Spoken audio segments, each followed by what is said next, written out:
Shabbat Shalom.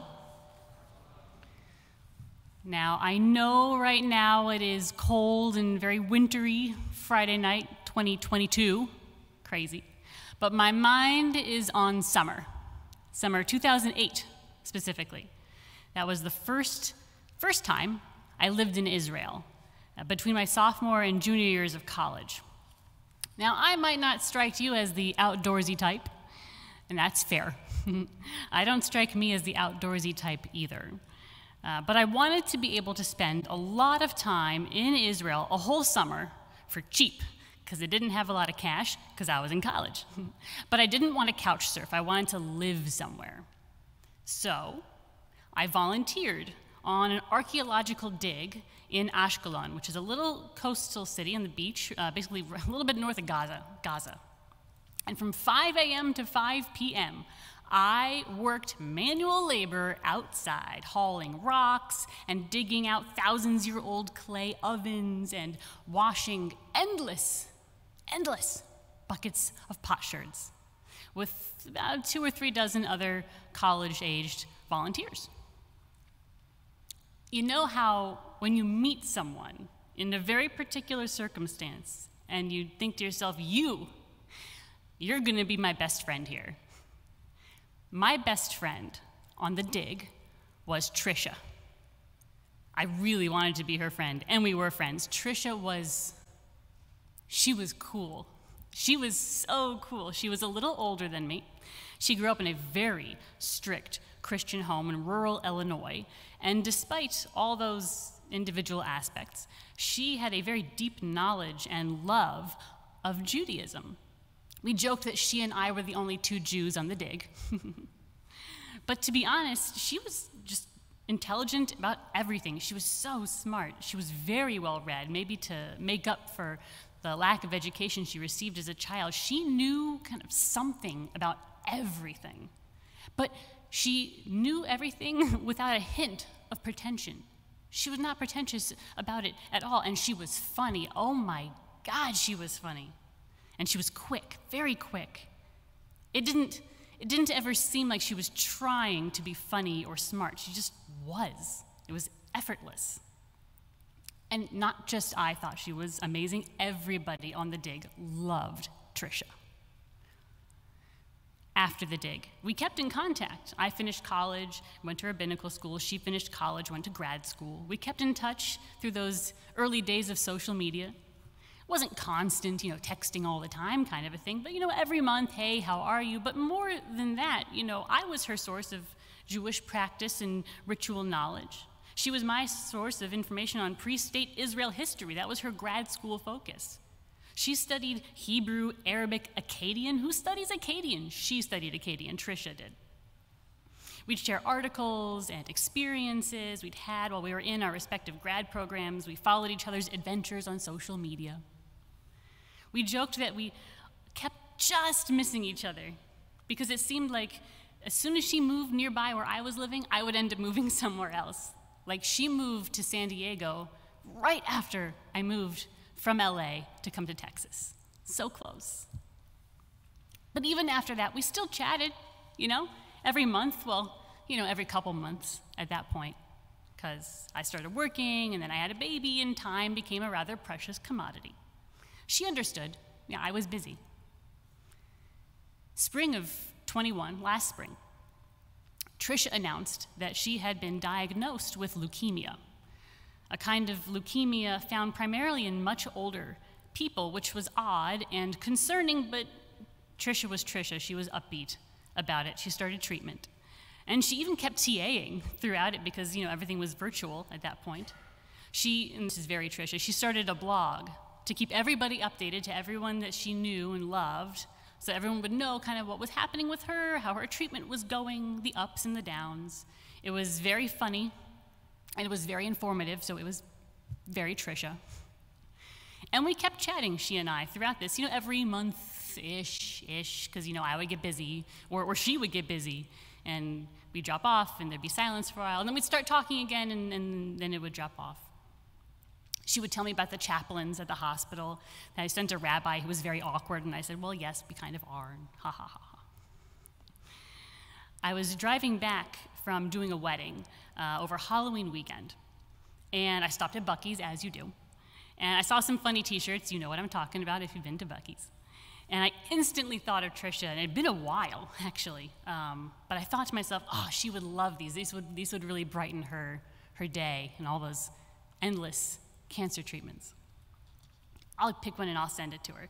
And so I sent some pictures, and I sent them to her, and I said, you pick whatever you want. I will send you whatever t-shirt you want. She thought they were all hilarious, and she said, oh, I couldn't choose. I couldn't choose. They're all too funny. And we chatted a bit because, like I said, it had been a while, and it was nice. I never did send her a t-shirt. This week, I was just getting ready for bed. You know, getting ready for bed. It was late. It was probably past midnight, to be honest. And she just popped into my head. And I realized we hadn't spoken since late October. And I realized I couldn't remember the last time she'd posted anything. And I knew in that moment, I knew that she had died. I checked her blog for updates, and her boyfriend had posted, titled, "A Life Well Lived," that the cancer had become aggressive and not responding to treatment, so she decided to start hospice. And 2 days later, she died on December 6th. I was about 1 month too late to say goodbye. People ask me, is it easier, or do you just get used to it, being a rabbi around death so much? Yes and no. I would say yes and no. I'd say we see more of it than most non-medical professionals. We just have more experience with it, with the messiness, literal and emotional, that death brings to a family. Death is not unfamiliar to us. Dare I say, we're even comfortable with it in a way that most people never have to become. But I have a long list of people, family and friends and congregants in my mind who I would give anything to have one last conversation with. In that regard, rabbis are like everyone else. Life got so busy. You know, I got so busy. And I tell myself there were important things, and it's not like we fell out of touch through the years, the ups and the downs, the struggles and the successes. I knew about her diagnosis. She knew that I knew, and I supported her, and she was aware. She felt that. But,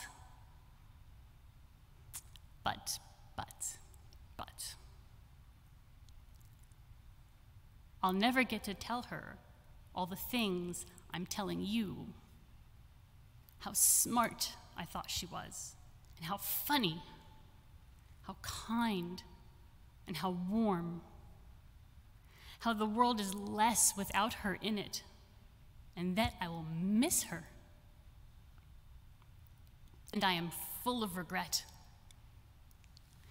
Regret is a terrible feeling, compounding personal failure, which is never fun to confront, with human limitation. We cannot change what has already been.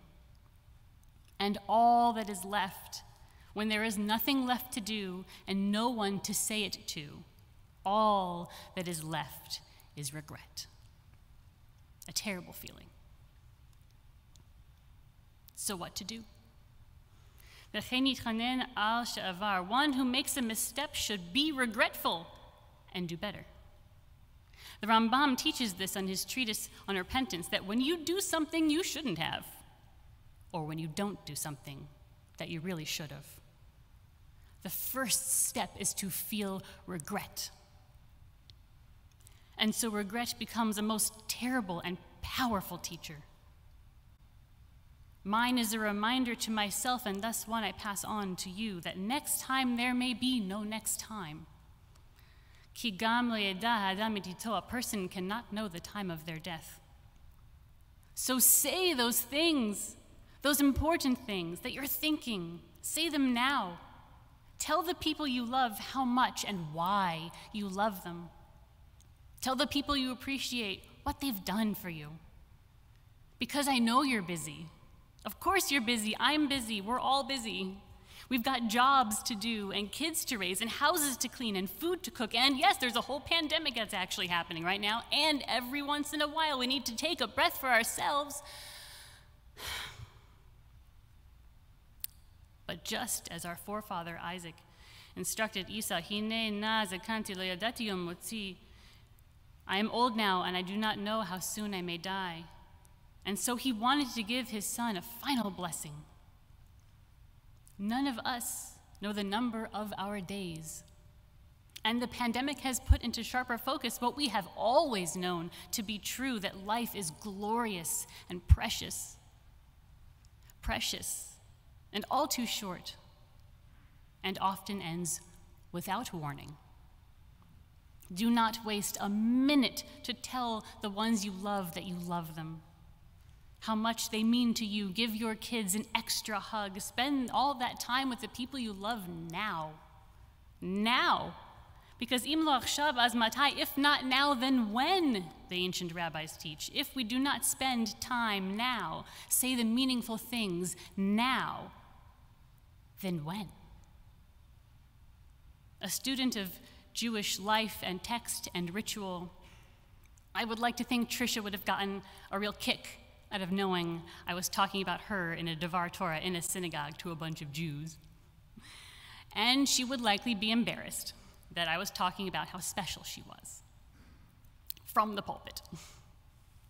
But she truly was. And I hope that I and all of us may remember that now is the time to tell the special people in our lives how much they mean to us. Now is the time to spend with those we love. Zichrona livracha, Trisha, may you always rest in perfect peace. Shabbat shalom.